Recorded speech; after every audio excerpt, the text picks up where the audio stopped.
ఏదైతే పోలవరం, బనకచర్ల, నల్లమల సాగర్ పేర్లు ఏవైనా సరే పేర్లు మార్పు కావచ్చు, కానీ మొత్తానికి ఇది ఏదైతే జలదోపిడీ మాత్రం యథేచ్ఛగా చేయడానికి కుట్ర పన్నుతుంది ఏపీ సర్కారు. ప్రధానంగా దీంట్లో కాంగ్రెస్ సర్కారు, తెలంగాణలో ఉన్నటువంటి కాంగ్రెస్ సర్కారు సహకరిస్తుంది. అటు కేంద్రంలో ఉన్నటువంటి బీజేపీ సర్కారు కూడా పూర్తి స్థాయిలో ఆంధ్రప్రదేశ్కి సహకరిస్తున్నటువంటి సిచ్యువేషన్ మనం చూస్తున్నాం. మొత్తానికైతే తెలంగాణకు అన్యాయం చేయడానికి అటు కేంద్రం, ఇటు తెలంగాణ రాష్ట్రానికి సంబంధించిన కాంగ్రెస్ సర్కారు, అటు ఏపీ మొత్తానికి పెద్ద ఎత్తున కుట్రలు పడుతున్నటువంటి సిచ్యువేషన్ మనం చూస్తున్నాం. దీనికి సంబంధించి మనతో మాట్లాడడానికి బీఆర్ఎస్ సీనియర్ నాయకులు రాకేష్ రెడ్డి గారు ఉన్నారు. ఆయన అడిగి మరిన్ని విషయాలు తెలుసుకుందాం. Good evening sir. సార్, ప్రధానంగా ఈ జల దోపిడీకి సంబంధించి మరొక్క జలసాద ఉద్యమం రావాల్సినటువంటి ఆవశ్యకత ఉందా? 100% కేసీఆర్ గారు తెలంగాణ ఉద్యమంలో కానీ వారు పరిపాలన చేస్తున్నప్పుడు కానీ ఒక మాట పదే పదే చెప్పేవారు. పదవులు మాత్రమే కాదు, ప్రాణాలు పోయినా సరే తెలంగాణ ప్రయోజనాలు దెబ్బతింటే చూస్తూ ఊరుకునేది లేదు. ఆఖరికి తల తెగిపడ్డా సరే తెలంగాణ కోసం కొట్లాడతామని చెప్పేసి వారు మాట్లాడేటువంటి వారు. ఎందుకంటే నారు పోసి నీరు పెట్టి కోత కోసి కుప్పబెట్టినోడికే దాని మీద హక్కు ఉంటుంది, ఆ గర్సు ఉంటుంది, ఆ బాధ్యత ఉంటుంది. తెలంగాణ కోసం కొట్లాడినటువంటి ఒక వ్యక్తిగా, ఒక ప్రపంచంలో ఎప్పుడూ చూడనటువంటి ఒక ఉద్యమాన్ని నడిపినటువంటిగా సారథిగా వారు ఈరోజు తెలంగాణకు అన్యాయం జరిగినటువంటి నేపథ్యంలో వారు బయటికి వచ్చి రేపు గర్జించనున్నారు.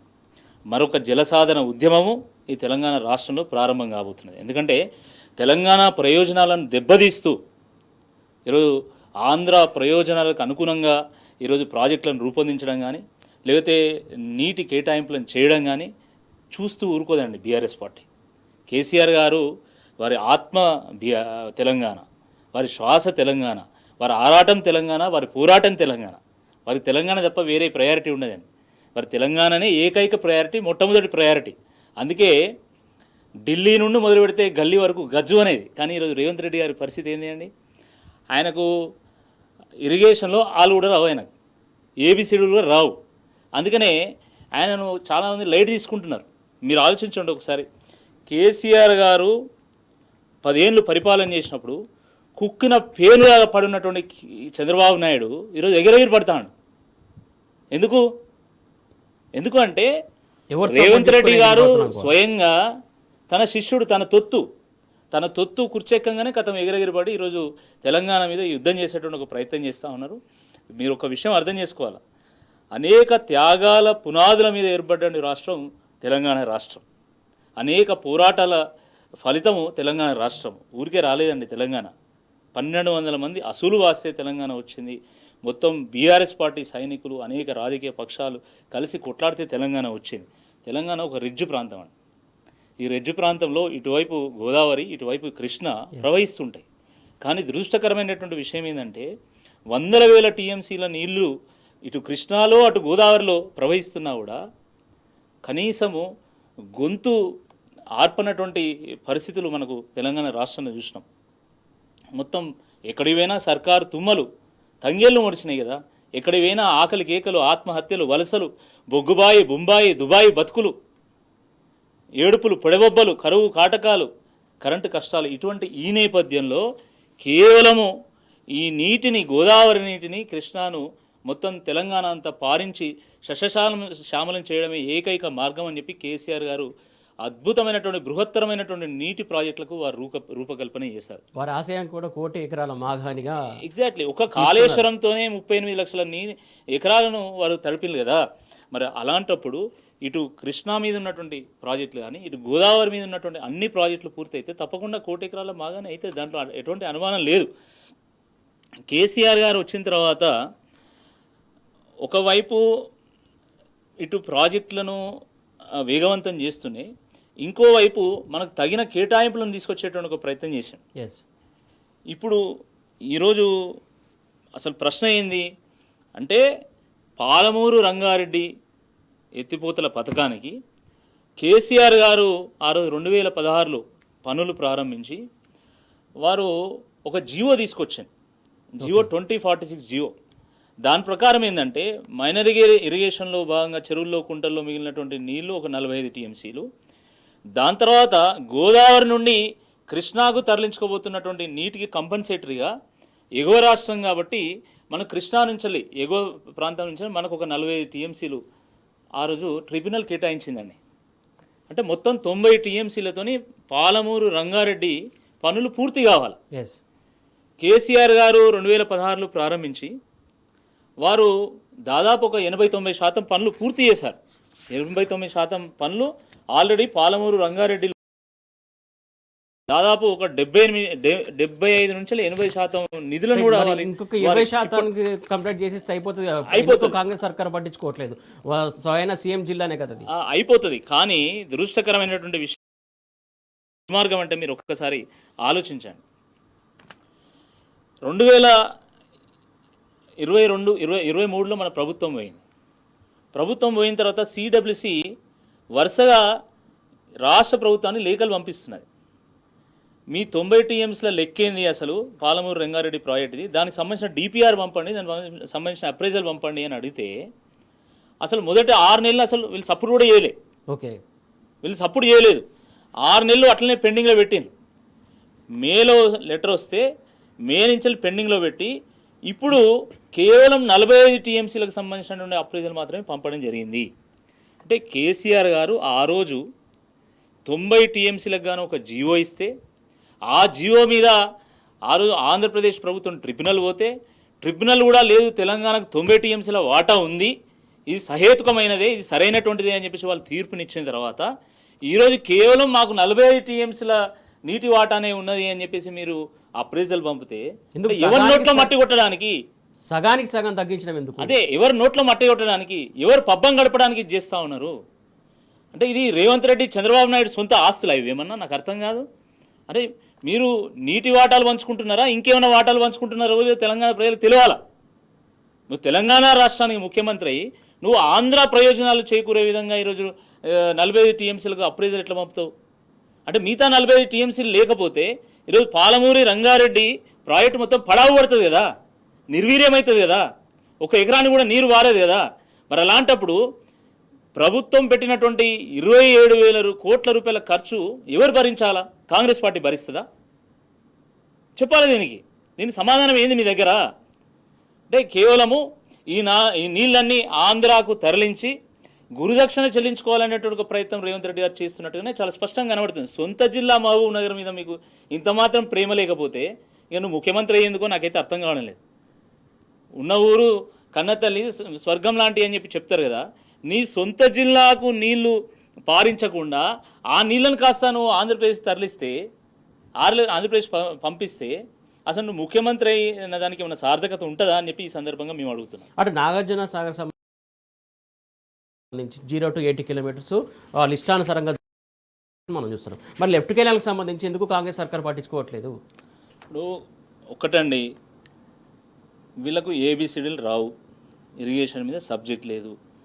తెలంగాణ ఆత్మగౌరవం దెబ్బతిన్నా, తెలంగాణ హక్కులు దెబ్బతిన్నా కూడా ఈరోజు మొత్తం యావత్ తెలంగాణ ప్రజలు కేసీఆర్ వైపే చూస్తున్నాం. ఇంకా వేరే ఆప్షన్ లేదు. వారు సైలెంట్గా ఉంటే అసలు ఈ అధికార పక్షం కూడా ఉలిక్కి పడుతుంది ఏం జరుగుతుందని అని చెప్పేసి.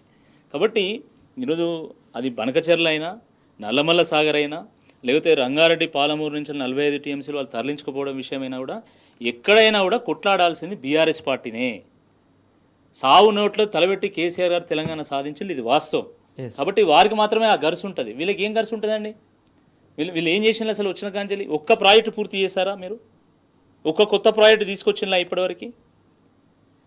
కేసీఆర్ గారు అంత అద్భుతమైనటువంటి బృహత్తరమైనటువంటి కాళేశ్వరం ప్రాజెక్టు రూపకల్పన చేసి రికార్డు టైంలో వారు పూర్తి చేసి వారు 38 లక్షల ఎకరాలు నీళ్లు వారిస్తే దాంట్లో ఒక పిల్లర్ ఊగిందని చెప్పేసి మీరు ప్రాజెక్టును పడావు పెట్టిండ్రు. ఎంతవరకు సమంజసం ఇది?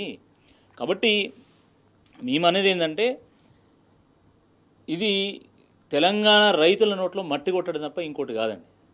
అంటే ఆంధ్రాకు నీళ్లు పోవద్దని కాదు, అది మహారాష్ట్ర అయినా, కర్ణాటక అయినా, తమిళనాడు అయినా, ఆంధ్రప్రదేశ్ అయినా, కేరళ అయినా అన్నీ మన రాష్ట్రాలే, అందరం భారతీయులమే. అక్కడ రైతులు ఉంటారు, ఇక్కడ రైతులు ఉంటారు. అక్కడ రైతులు బాగుపడాలి, మన రైతులు కూడా బాగుపడాలి. అక్కడ పంట పొలాలు సస్యశ్యామలం కావాలి, మన పంట పొలాలు కూడా సస్యశ్యామలం కావాలి. But not at the cost of the interest of the Telangana farmers. When you are sitting in the chair of the Telangana chief minister, you have to protect the rights of Telangana.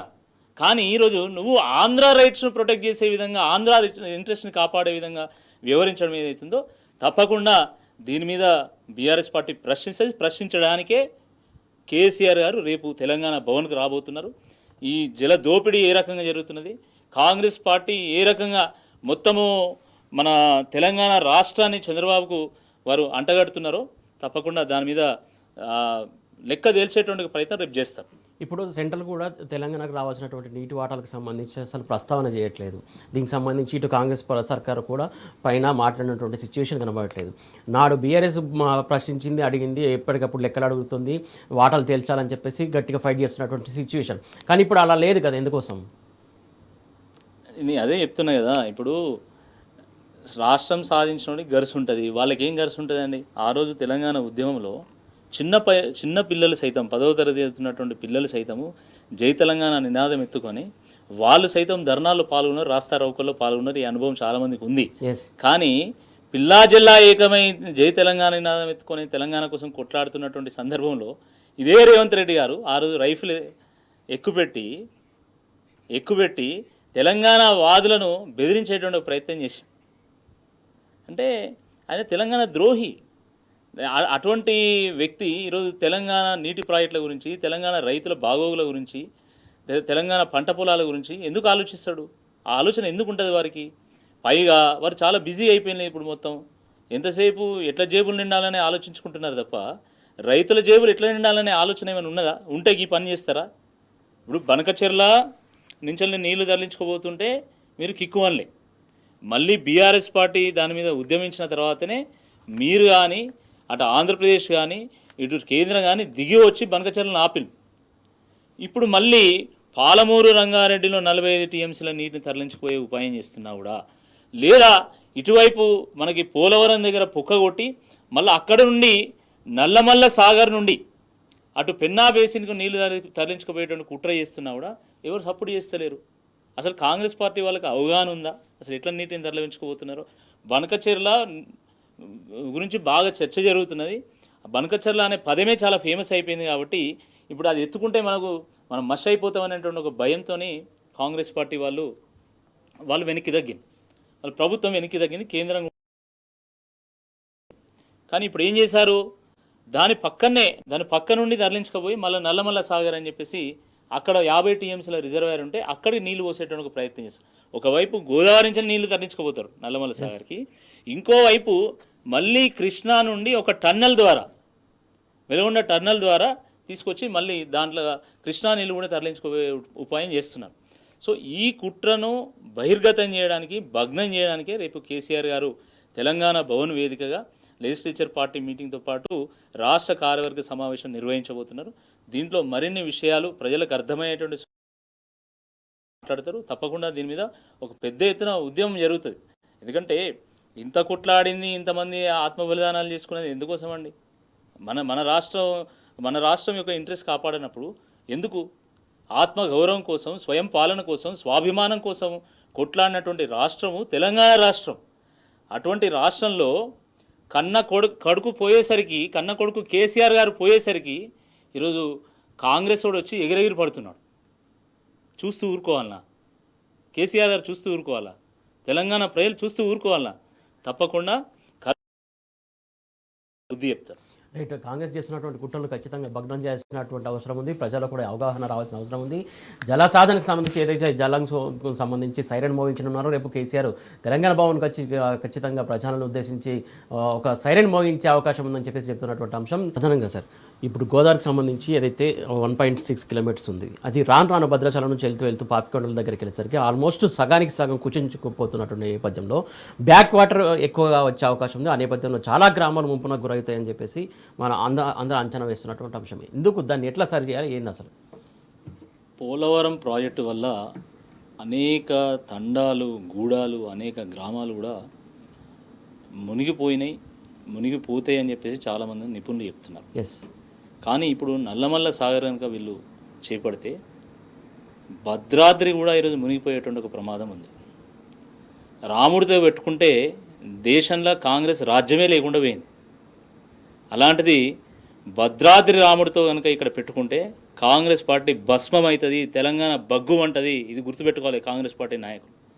మీరు రాముని ముంచాలని చూస్తే ఆ రాముడు ఈ కాంగ్రెస్ పార్టీని ముంచుతాడు, ఈ రేవంత్ రెడ్డి గారిని ముంచుతాడు అనేటువంటి వాస్తవాన్ని గమనించాలా. ఒక చారిత్రక నేపథ్యం ఉన్నటువంటి ఒక దేవాలయము భద్రాద్రి దేవాలయం. స్వయంగా రాముడే సాక్షాత్కారమైనటువంటి నేల ఆ భద్రాద్రి.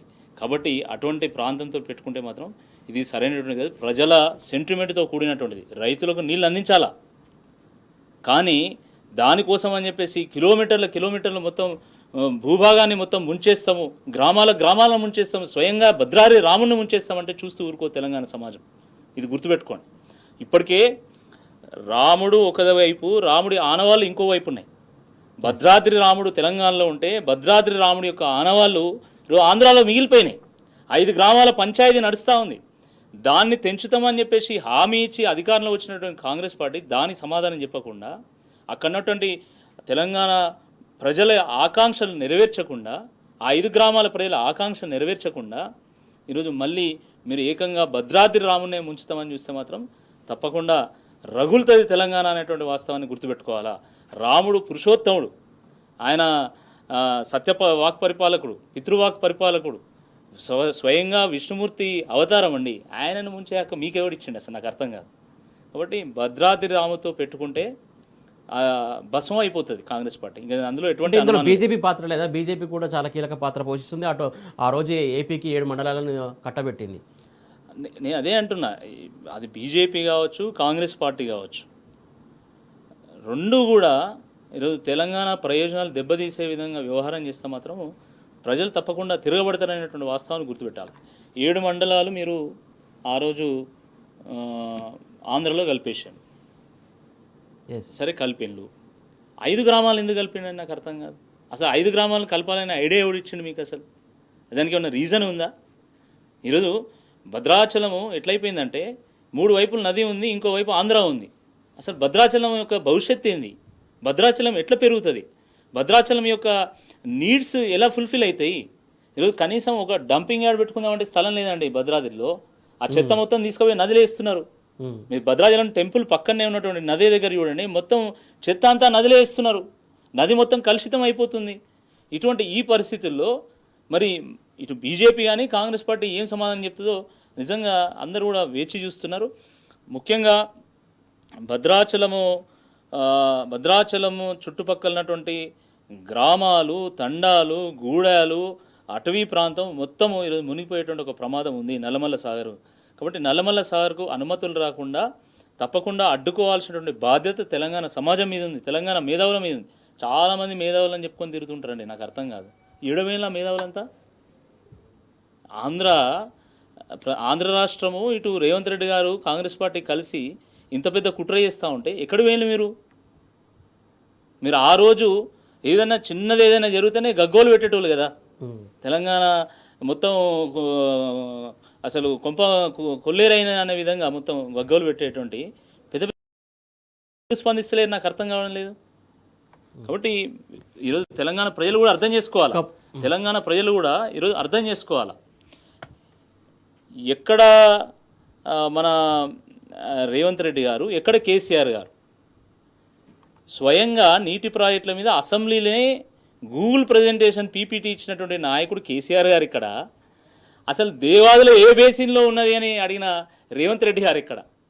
6 ఏళ్ల రికార్డు టైంలోనే ఒక కాళేశ్వరం లాంటి ఒక బృహత్తరమైనటువంటి ప్రాజెక్టును పూర్తి చేసిన కేసీఆర్ గారు ఇక్కడ. ఎస్ఎల్బీసీలో కానీ 6 చనిపోతే ఆ మృతత్వ దేహాలను కూడా బయట తీయనటువంటి రేవంత్ రెడ్డి గారు ఇక్కడ. నీటి కేటాయింపుల కోసం ఢిల్లీతోనే కొట్లాడినటువంటి కేసీఆర్ గారు ఇక్కడ. అసలు నీ స్వార్థం కోసము ఆంధ్ర దగ్గర తలొగ్గినటువంటి రేవంత్ రెడ్డి గారు ఇక్కడండి. నక్కకు నాగలోక అనుకున్నటువంటి తేడా ఉంది కేసీఆర్ గారికి, రేవంత్ రెడ్డి గారికి. కేసీఆర్ గారేమో ఒక కన్న కొడుకు ఏంటిదో మనం అందరం చూస్తున్నాం. ఈయన ఎవరి కొడుకు? తెలంగాణ కొడుక, ఆంధ్ర కొడుక? మనకు అర్థమవుతుంది. ఆంధ్ర అంటే ద్వేషం లేదండి, ఆంధ్ర వాళ్ళు మన వాళ్ళే, అన్నదమ్ములా కలిసి ఉండాలి. But not it the cost of వాళ్ళ ఇంట్రెస్ట్ వాళ్ళ ముఖ్యమంత్రి కాపాడితే మన ఇంట్రెస్ట్ మన ముఖ్యమంత్రి కాపాడాలి, ఇక్కడ ఉన్నటువంటి అధికార పార్టీ కాపాడాలి. కానీ కాపాడకుండా వాళ్ళకి తొత్తులుగా మారి చంద్రబాబు నాయుడు ఏం చెప్తే అది మైకుల ముందేమో మీద ఎగిరెగిరి పడతా అంటారు రేవంత్ రెడ్డి. సాటుగా చేయి కట్టుకొని చంద్రబాబు నాయుడు గారు ఏం చెప్తే అదే వింటారు. అది అందరికీ తెలిసినటువంటి విషయమే కదా. కాబట్టి ఇప్పుడు తెలంగాణ సమాజం దీని మీద జాగృతం కావాల్సినటువంటి అవసరం ఉంది. తెలంగాణ ప్రజలందరూ కూడా వేచి చూస్తున్నారు, రేపు కేసీఆర్ గారు ఏం మాట్లాడతారా అని వేచి చూస్తున్నారు. చాలా కాలం తర్వాత ఈరోజు కేసీఆర్ గారు బయటికి రావడాన్ని నిజంగా బీఆర్ఎస్ కార్యకర్తలే కాదు, తెలంగాణ వాదు, తెలంగాణ ప్రజలందరూ కూడా హర్షిస్తున్నారు. వారిని చూసి బాస్ ఈజ్ బ్యాక్ అని, king is back to rule అని చాలామంది స్టేటస్లు పెట్టుకుంటున్నారు. నేను కూడా చూశాను. వారు ఏం మాట్లాడతారా అని చెప్పేసి తెలంగాణ సమాజం, మీ మీడియా మిత్రులు కూడా అందరూ కూడా ఎదురు చూస్తున్నారు. తప్పకుండా భూకంపం సృష్టించేటువంటి పోరాటం జరుగుతుంది. జలం విషయంలో వారు 2 ఏళ్ళు సమయం ఇచ్చిందండి. 2 ఏళ్ళు అప్పట్లో 40 రోజులు జలసాధన పేరిట ఉద్యమం చేశారు, చాలా ఉద్యమం రగిల్చారు సారు. సో రేపు కూడా అసలు ఏ అంశాల గురించి ప్రస్తావిస్తారా ఏంటి అనేది చాలా క్యూరియాసిటీ ఉంది. అంటే దానికి సంబంధించి ఎలాంటి ఎక్స్పెక్ట్ చేయొచ్చు మనం? తప్పకుండా అయితే మీ ద్వారా వచ్చినటువంటి సమాచారం ప్రకారం నాకైతే తెలిసింది అంటే ఈ నీటి కేటాయింపుల విషయంలో కాంగ్రెస్ పార్టీ అనుసరిస్తున్నటువంటి దుర్మార్గపు వైఖరి, ఆ ద్రోహం పైన కేసీఆర్ గారు తన బాణాన్ని ఎక్కిపెట్టనున్నారనేది ఒక విషయం అయితే, రెండవది గ్రామ పంచాయతీ ఎన్నికల్లో బీఆర్ఎస్ పార్టీ అద్భుతంగా విజయడంగా మోగించినటువంటి నేపథ్యంలో కూడా వారు కొన్ని వ్యాఖ్యలు చేస్తారేమో. ఒకవేళ ఎంపీటీసీ జెడ్పీటీసీ ఎన్నికలు లేకపోతే మరి గ్రామ స్థాయి నుండి రాష్ట్ర స్థాయి వరకు ఏ విధంగా మనం పార్టీని ప్రక్షాళన చేయాలి, ఏ రకంగా దాన్ని నిర్మాణం చేయాలా, ఏ రకంగా కమిటీలు వేయాలనే దాని మీద కూడా బహుశా వారు చర్చిస్తారు కావచ్చు అని నేను అనుకుంటున్నా. వేచి చూడాలి, తినవే ముందు రుచి కాబట్టి తప్పకుండా వారు ఏం మాట్లాడతారు అనేది మీకు కూడా రేపు తెలుస్తుంది. మీకు కూడా విజువల్స్ వస్తాయి, మీకు కూడా సమాచారం వస్తుంది. ఇంకొకటి సార్, ప్రధానంగా ఏదైతే పోలవరం ప్రాజెక్టు సామర్థ్యం మాత్రం 196 టీఎంసీలు, కాకపోతే డెడ్ స్టోరేజ్ మాత్రం 125, చాలా వ్యత్యాసం ఉంది. ఈ నేపథ్యంలో దానికి సంబంధించి ఆ నిర్మాణం కావడం కావచ్చు, దానివల్ల బ్యాక్ వాటర్ ఇష్టానుసారంగా వెళ్ళినటువంటి సిచ్యువేషన్ మనం చూసాం. 2022లో ఎలాంటి ప్రమాదం పొంచిందో చూసాం. అలాంటి ప్రాజెక్టుకి ఇలా కేంద్రం కావచ్చు, ఇలా మిగతా వాళ్ళ అనుమతులు కావచ్చు, డిపిఆర్లో లేని వాటికి కూడా అనుమతులు కావచ్చు, కట్టడానికి కావచ్చు, ఎందుకోసం చేస్తుంది అనుకోవాలి? ఏముందండి, ఇప్పుడు ఈరోజు చంద్రబాబు నాయుడు గారు కేంద్రంలో ప్రభుత్వంలో ఉన్నారు. వారు ఆంధ్ర ప్రయోజనాలు కాపాడే విధంగా వారు ప్రయత్నం చేస్తారు. వారి వారి వారి వారి ఆలోచన అంతా ఏంటి? మేడిగడ్డ, అన్నారం, సుందిల్లా మొత్తం కాళేశ్వరం ప్రాజెక్ట్ అంతా నిర్వీర్యం చేయడం ద్వారా మొత్తం నీళ్ళన్నీ తరలించకపోయి డెల్టా ప్రాంతాన్ని అంతా కూడా పారించుకోవాలనేది వారి కుట్ర. దాంట్లో ఎటువంటి అనుమానం లేదండి. అసలు అంతెందుకు, 2023 డిసెంబర్లో ఎన్నికలు జరుగుతున్నటువంటి నేపథ్యంలో అవును, ఎన్నికల సందర్భంగానే ఆంధ్రప్రదేశ్ పోలీసులు నాగార్జున సాగర్ దగ్గర తెలంగాణకు వచ్చింది. తెలంగాణ పోలీసులకు ఆంధ్ర పోలీసుల మధ్యన ఆడ గొడవ నడిచింది. అప్పుడు సెంట్రల్ పోలీసులు దిగిళ్ళు. అంటే తెలంగాణ కన్న కొడుకైనటువంటి కేసీఆర్ ఆ టైంలో చెప్తున్నారు అంటే ఎట్లా ఉంటుంది అనేది మనకు చాలా స్పష్టంగా. కాబట్టి ఈరోజు చేస్తారు చంద్రబాబు నాయుడు గారు. అసలు ఈ తెలంగాణ రాష్ట్రంలో బీజేపీ ఎదగపోవడానికి కారణం చంద్రబాబు నాయుడు గారు. వారు పొత్తు వల్లనే కదా బీజేపీ ఎదగపోవడానికి ఇక్కడ కారణము. కాబట్టి వారు బ్లాక్మెయిల్ చేసి బుల్డోజ్ చేస్తే మరి బీజేపీ నాయకులు చంద్రబాబు నాయుడు వత్తాసు పలుకుతారా? లేకపోతే తెలంగాణ ప్రజల ఆకాంక్షలకు తగ్గట్టు ఇక్కడ బీజేపీ నాయకులు నడుచుకుంటారా అనేది వేచి చూడాలి. ఎందుకంటే వాళ్ళకు కూడా ఇక్కడ 8 పార్లమెంట్ స్థానాలు ఉన్నాయి, 8 మంది ఎమ్మెల్యేలు ఉన్నారు, 3 ఎమ్మెల్సీలు ఉన్నారు, ఇప్పుడు సర్పంచ్లు కూడా ఉన్నారు కొంతమంది. మరి అలాంటి నేపథ్యంలో తెలంగాణ ప్రయోజనాలు కాపాడాల్సినటువంటి బాధ్యత భారతీయ జనతా పార్టీ మీద కూడా ఉంటుంది. కేంద్రంలో ప్రభుత్వంలో ఉన్నారు, ఇక్కడ మీ ప్రజాప్రతినిధులు ఉన్నారు, రేపు ఇక్కడ గవర్నమెంట్లో రావాలనే ఆశ మీకుంది, ఆకాంక్ష ఉన్నప్పుడు తప్పకుండా తెలంగాణ ప్రయోజనాలకు అనుగుణంగా వాళ్ళు మాట్లాడాల్సి వస్తుంది. మాట్లాడే కాదు, వాళ్ళు చంద్రబాబుతో ఢీ కొట్టాల్సి వస్తుంది. అప్పుడే ప్రజలు నమ్ముతారు కదా, లేకపోతే చంద్రబాబు తలొగ్గిందని అనుకుంటారు. చంద్రబాబు నాయుడు ఎంత గొప్ప నాయకుడు అంటే బీజేపీతో పొత్తు పెట్టుకొని తెలుగుదేశం వాళ్ళని పంపించి ఆడ పోటీ చేపిస్తాడు బీజేపీలో. నేను బీజేపీలో చాలా ఏళ్ళు పనిచేసినటువంటి నాయకుడిని కాబట్టి నాకు తెలుసు చంద్రబాబు నాయుడు గారి వ్యవహారం ఎట్లుంటుంది. చేసేటువంటి ఒక ప్రయత్నం కూడా చేస్తారు వారు. కాబట్టి దీని విషయంలో ప్రజలు కూడా జాగృతం కావాలి. ఇంకోటి సార్, ప్రధానంగా ఏదైతే కాంగ్రెస్ పార్టీకి సంబంధించినటువంటి రాష్ట్ర మంత్రులు కావచ్చు, మిగతా వాళ్ళు కావచ్చు, లేకుంటే ఎంపీలు కావచ్చు, ఎవరు కూడా ఈ అంశాలు ఇంత జరుగుతున్నా కూడా, జలదోపిడి ఇంత జరుగుతున్నా కూడా ఎవరు కూడా మాట్లాడినటువంటి పరిస్థితి ఎందుకోసం? అసలు వాళ్ళకేం సంబంధం అండి ప్రజలతో? నాకు అర్థం కాదు. హైడ్రా వచ్చింది మాట్లాడినలా, మూసీ వచ్చింది మాట్లాడినలా, లగుచర్లో లంబాడీల భూములు గుంజుకుంటుంటే మాట్లాడినలా, గురుకులాల్లో 60 మంది చిన్నారులు చనిపోతే మాట్లాడినలా, ఫీజు రీంబర్స్మెంట్ రాకపోతే మాట్లాడినలా, స్కాలర్షిప్ రాకపోతే మాట్లాడినలా, ప్రభుత్వ ఆసుపత్రుల్లో కనీసం మందులు లేకపోతే మాట్లాడుతూ ఉన్నారు, బళ్ళలో చాక్పీసులు లేకపోతే మాట్లాడుతున్నారు. దేని వాళ్ళకి ప్రజలకు ఏం సంబంధం అండి నాకు అర్థం కాదు. అడ్డిమారు గుడి దెబ్బలో వాళ్ళు కాంగ్రెస్ ప్రభుత్వం వచ్చింది, రాక ప్రభుత్వం వచ్చింది కాబట్టి మళ్ళీ వచ్చే అవకాశం లేదు కాబట్టి ఇప్పుడు ఎంత వీలైతే అంత దోచుకోవాలనేటువంటి ఆలోచన ఈ కాంగ్రెస్ పార్టీ నాయకులు ఎమ్మెల్యేలు ఉన్నారు తప్ప అసలు వాళ్ళకి ప్రజల పట్ల ఈ ప్రాంతం పట్ల ఒక ప్రేమ కానీ ఒక కమిట్మెంట్ కానీ ఉందా? పెద్ద క్వశ్చన్ మార్క్ ఇది నిజంగా కూడా. ఎందుకంటే 2 ఏళ్ళు అయింది మీరు ప్రభుత్వంలోకి వచ్చి, మీరు ప్రజలకు చేసినటువంటి ఒక్క పని చెప్పండి, ఏది లేదు. కాబట్టి కనీసం పథకాలనే చక్కగా నడిపినటువంటి కాంగ్రెస్ పార్టీ ఇక జల సాధన విషయంలో వాళ్ళు మాట్లాడతారంటే అది నిజంగా ఎక్కువ ఊహించుకున్నట్టు అవుతుంది అంతే.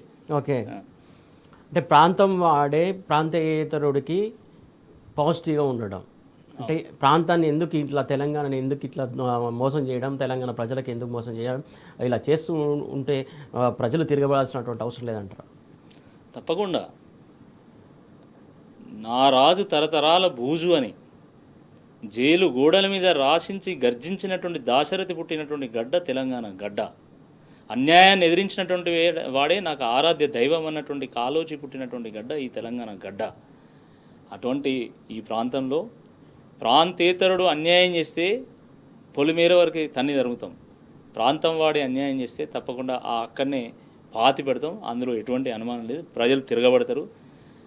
ప్రజలు తెలంగాణ ప్రజల డిఎన్ఏలో, ఇక్కడ పుట్టిన ప్రతి బిడ్డ డిఎన్ఏలో తెగింపు ఉంటుంది, తిరుగుబాటు ఉంటుంది, త్యాగం ఉంటుంది. ఇది గుర్తుపెట్టుకోవాలి కాంగ్రెస్ పార్టీ నాయకులు. నిజామునే ఏకిపారేసినటువంటి వాళ్ళు, నిజాము అసలు ఆనవాళ్ళే లేకుండా తీసి పడేసినటువంటి బిడ్డలు ఉన్నటువంటి తెలంగాణ రాష్ట్రంలో మీరు పెద్ద తురుములు ఏం కాదు, మీ పెళ్ళి కూడా అవుతుంది. మీరు ఇట్లనే వ్యవహారం చేసుకుంటూ పోతే తప్పకుండా గ్రామ పంచాయతీ ఎన్నికల్లో ఏదైతే ఫలితం వచ్చిందో దానికి పలు రెట్లు ఎక్కువ ఇంకా వరస్ట్ ఫలితము కాంగ్రెస్ పార్టీ వస్తుంది, కాంగ్రెస్ పార్టీకి వస్తుంది ఇక్కడ తెలంగాణ రాష్ట్రంలో. ఏముందండి, స్వయంగా ముఖ్యమంత్రి గారు బహిరంగ సభలు పెట్టిండు పంచాయతీ ఎన్నికల కోసం, కోట్ల రూపాయలు గుమరిచ్చిండు, బీసీ రిజర్వేషన్స్ అని పెద్ద డ్రామా నడిపిండు. ఎమ్మెల్యేలు మంత్రులు గల్లీలు పట్టుకొని తిరిగిండు, గ్రామాలు పట్టుకొని తిరిగినా కూడా పాపం వాళ్ళు అంత కొట్లాడితే కూడా 50% గ్రామాల్లో వాళ్ళు గెలవలేదు. చాలా చోట్ల నిలదీశారు కూడా. ఎగ్జాక్ట్లీ. అలాంటిది ప్రజలు నిలదీశారు. బీఆర్ఎస్ పార్టీ ప్రిపరేటరీ మీటింగ్ పెట్టలేదు, ఒక కాన్ఫరెన్స్ కాల్ అరేంజ్ చేయలేదు, ఎక్కడ ఒక రూపాయి పంపలేదు, కనీసం ఇన్స్ట్రక్షన్స్ ఇవ్వలేదు. అయినా కూడా బీఆర్ఎస్ కార్యకర్తలు ఈరోజు గ్రౌండ్లో కొట్లాడారు. బీఆర్ఎస్ కార్యకర్తలు కాదండి, రైతులు, మహిళలు, కార్మికులు కాంగ్రెస్ మీద కన్నెర చేసి పోరాటం చేస్తే ఈరోజు 50% స్థానాలు కాంగ్రెస్ పార్టీ దాటలేదండి. ఏం మొక్క పెట్టుకొని వాళ్ళు మాట్లాడతారు? అసలు కాంగ్రెస్ పార్టీకి నైతిక అర్హత ఉందా? అందుకనే కదా ఎంపీటీసీ జెడ్పీటీసీ ఎన్నికలకు రాకుండా పారిపోతున్నారు. నిజంగా వాళ్ళు ఏమంటున్నారు, మాకు 50% స్థానాలు వచ్చినాయని. రండి మరి ఎంపీటీసీ ఎన్నికలు పెట్టండి, మీరు జెడ్పీటీసీ ఎన్నికలు పెట్టండి. పిఎస్సిఎస్లో నేను రద్దు చేసిన కదా, పిఎస్సిఎస్ ఎన్నికలు పెట్టండి. ఎందుకు పెడతలేరు మీరు? సర్పంచ్ ఎన్నికలు పెట్టడానికి 2 ఏళ్ళు సమయం తీసుకున్నారు. ఎంపీటీసీ ఎన్నికలు ఇప్పటికీ 1.5 సంవత్సరం అయిపోయింది. విచిత్రం ఏంటంటే మనం మాట్లాడుతూ సర్పంచ్ ఎన్నికలకేమో అసెంబ్లీలో డిస్కషన్ పెట్టాలని ఆలోచన రాలేదు, కాకపోతే ఎంపీటీసీ జెడ్పీటీసీకి సంబంధించి మాత్రం అసెంబ్లీలో చర్చించాక నిర్ణయం తీసుకుంటామని చెప్పడం వెనకాల ఏంటి అసలు కథ? భయపడ్డాడు బిడ్డాడు. ఇంకా అందులో అనుమానం ఏంటంటే నాకు అర్థం కాదు. సర్పంచ్లకేమో డిస్కషన్ అవసరం లేదు, ఎంపీటీసీలకు డిస్కషన్ కావాలట. అసలు నువ్వు చెప్పిన 42% రిజర్వేషన్ ఏది? దాని గురించి డిస్కషన్ పెట్టేది? నువ్వు ఎగ్గొట్టినటువంటి 6 గ్యారంటీల గురించా, 420 హామీల గురించా, దేని గురించి డిస్కషన్ పెట్టాలా? ఇదంతా కూడా ఏంటంటే తప్పించుకునేటువంటి ముచ్చట ఇది. ఇంకా అంతకంటే వేరే ఏం లేదు. ఇంకా ఫైనల్గా చెప్పండి, ప్రధానంగా ఏదైతే కావేరీ నదులు కావచ్చు, లేకుంటే గోదావరి కావచ్చు, ఇవన్నీ నదుల అనుసంధానం కోసం జరుగుతున్నటువంటి లో భాగంగానే ఇవన్నీ కుట్రలని చెప్పేసి చాలామంది చెప్తున్నటువంటి అంశం వాస్తవం అనుకోవాలి. అదంతా నదుల అనుసంధానం కానివ్వండి, తప్పేం లేదు. కానీ నదుల అనుసంధానం పేరుతోని రాష్ట్రాలు అన్యాయం చేస్తా అంటే మాత్రం ప్రజలు చూస్తూ ఊరుకోరండి. మనది ఒక ఫెడరల్ స్ట్రక్చర్, కేంద్రానికి హక్కులు ఉంటాయి, రాష్ట్రాలకు కూడా హక్కులు ఉంటాయి. అయితే ఇప్పుడు నదుల అనుసంధానం చేయదలుచుకున్నారు మీరు, గోదావరి నీళ్ళన్నీ తీసుకుపోయి మీరు ఇప్పుడు కావేరీలో కలుపుతారు, పెన్నాలు కలుపుతారు, అంతే కదా, మంచిది. మేమేమంటున్నామంటే ఇదే గోదావరి నీళ్ళు మీరు ఆంధ్రాకి తీసుకెళ్ళండి, మీరు అక్కడ నుండి తమిళనాడు తీసుకెళ్ళండి, ఇబ్బంది ఏం లేదు. కానీ మీరు తెలంగాణ ప్రాంతం నుండి తీసుకెళ్ళండి. ఇచ్చంపల్లి దగ్గర మీరు కనుక అక్కడ అక్కడి నుంచి ఒక కాలువ తవ్వితే ఆ నుండి డైరెక్ట్గా నాగార్జున సార్లకు తీసుకెళ్ళి నీళ్ళు, ఆ నాగార్జున సార్ నుంచి మళ్ళీ శ్రీశైలం తీసుకెళ్తే అక్కడ వరకు లెఫ్ట్ సైడ్ రైట్ సైడ్ ఉన్నటువంటి మన పంట పొలాలన్నీ కూడా సస్యశ్యామలం అవుతాయి కదా. దాని తర్వాత శ్రీశైలంలో ఉన్నటువంటి మిగులు జిల్లాలు మీరు తీసుకెళ్ళవచ్చు, ఇబ్బంది ఏం లేదు. అది అప్పుడు తెలంగాణకు ప్రయోజనం ఉంటుంది, ఆంధ్ర రాయలసీమ కూడా ప్రయోజనం ఉంటుంది. దాని తర్వాత అక్కడి నుంచి మీరు తమిళనాడు కూడా తీసుకెళ్ళవచ్చు, ఇబ్బంది ఏం లేదు. కానీ మీరు ఎట్లాగూ సముద్రంలో కలుస్తానే కదా, అవి మేము తీసుకుపోతామని అని చెప్పి మీరు తెలంగాణకు అన్యాయం చేస్తే ఎవరు ఊరుకోరండి. తెలంగాణ ప్రజలు చైతన్యవంతమైనటువంటి ప్రజలు, ఎన్నో పోరాటాలు చేసినటువంటి నేపథ్యం తెలంగాణ ప్రజలకు ఉంది. ఇది గుర్తుపెట్టుకోవాలా. వాళ్ళు ఏమంటారు, 3000 టీఎంసీలు గోదావరిలో కలుస్తాయి కాబట్టి మేము తరలించుకోబోతాం. అచ్చను 3000 టీఎంసీలు గోదావరిలో కలిసాయి, దాంట్లో తెలంగాణ వాటా ఉండదా? ఉంటుంది కదా, తెలంగాణ కూడా వాటా ఉంటుంది. ఆ వాటాకు తగ్గట్టుగా మనకు అవార్డు రావాలి కదా, ట్రిబ్యునల్ అవార్డు ఇచ్చేదాకా లాగాలి కదా. ట్రిబ్యునల్ మీరు బుల్డోజ్ చేసి ప్రాజెక్టులు కట్టి మేము ప్రాజెక్టులు కట్టినాం కాబట్టి అది పడావు పెట్టొద్దు కదా, కాబట్టి మాకు ఎక్కువ అవార్డు కావాలని కొట్లాడడానికి కదా. ఈరోజు మీకు 512 టీఎంసీ అవార్డు ఉంది, మీరు ఇప్పుడు ఎక్కువ ప్రాజెక్టులు కట్టుకోవడం వల్ల ఆ 512 కాస్త 600 అవుతుంది, 800 అవుతుంది. మన 960 ఉన్నటువంటి తెలంగాణ ఏడిపోవాలా, 968 టీఎంసీ ఉన్నటువంటి తెలంగాణ ఏడిపోవాలి. కాబట్టి దీని గురించి ఈరోజు కాంగ్రెస్ పార్టీ వాళ్ళు సమాధానం చెప్పట్లేదు. వాళ్ళకి తెలియదు, అవగాహన లేదా చంద్రబాబు తలొగ్గిన్లా తాకట్టు పెట్టిన తెలంగాణను అర్థం కావట్లేదు. ఓకే, కాబట్టి ఇప్పుడు చాలామందికి అర్థం కాని విషయం ఏంటంటే, అల్ల కలిస్తే మీకేంది, గోదావరిలో కలిసే నీళ్ళని తరలించకపోతే మీకేంది అంటారు. అట్లా కాదు, ఈ నీళ్ళని తరలించకపోయే దాంట్లో భాగంగా మీరు ఎక్కువ ప్రాజెక్టులు కట్టుకుంటే మీకు ఎక్కువ అవార్డు వస్తుంది. అప్పుడు తెలంగాణకి అన్యాయం జరుగుతుంది. తెలంగాణ 4 కోట్ల జనాభా కలిగినటువంటి రాష్ట్రము, హైదరాబాద్ రూపంలో 1.5 కోటి జనాభా కలిగినటువంటి కాస్మోపాలిటన్ సిటీ ఉన్నటువంటి ప్రాంతం. ఈ దేశ విదేశాల నుంచి వెళ్ళి అనేక రాష్ట్రాల నుంచి వెళ్ళి వలస వచ్చి ఇక్కడ బిజినెస్లు చేస్తూ ఇక్కడే స్థిరపడ్డటువంటి వాళ్ళు కోకొల్లలు. మరి వాళ్ళందరి యొక్క రిక్వైర్మెంట్స్ ఏం కావాలి, భవిష్యత్తు తరాల అవసరాలు ఏం కావాలి. కాబట్టి బీఆర్ఎస్ కొట్లాడేది భవిష్యత్ తెలంగాణ కోసం, భవిష్యత్ తరాల కోసం కొట్లాడుతున్నది, మన హక్కుల కోసం కొట్లాడుతున్నది, మన ఆత్మ గౌరవం కోసం కొట్లాడుతున్నది. ఈ వాస్తవాన్ని కాంగ్రెస్ పార్టీ నాయకులు గుర్తుపెట్టుకుంటే బాగుంటుంది. రైట్ అండి, థ్యాంక్ యూ సో మచ్ అండి. మొత్తం చూస్తున్నాగా ఖచ్చితంగా జలదోపిడీ ఖచ్చితంగా అరికట్టాల్సిన అవసరం ఉంది, ప్రజలు కూడా చైతన్యం రావాల్సినటువంటి అవసరం ఉంది. ప్రధానంగా దీనికి సంబంధించి మరొక జలాలకు సంబంధించి మరొక ఉద్యమం రానుంది అని చెప్పేసి చెప్తున్నారు. ప్రధానంగా రేపు కేసీఆర్ సార్ కూడా ఈ అంశం గురించి ప్రస్తావిస్తారు. జల సంఘ్ సంబంధించి సైరన్ కూడా మోగిస్తారు. యావత్ తెలంగాణ ప్రజానీకం కూడా వారి స్పీచ్ కోసం వెయిట్ చేస్తుందని చెప్పేసి చెప్తున్నటువంటి అంశం ఇది. వాటి బరబర్ అడుగుదాం. Keep watching tea news.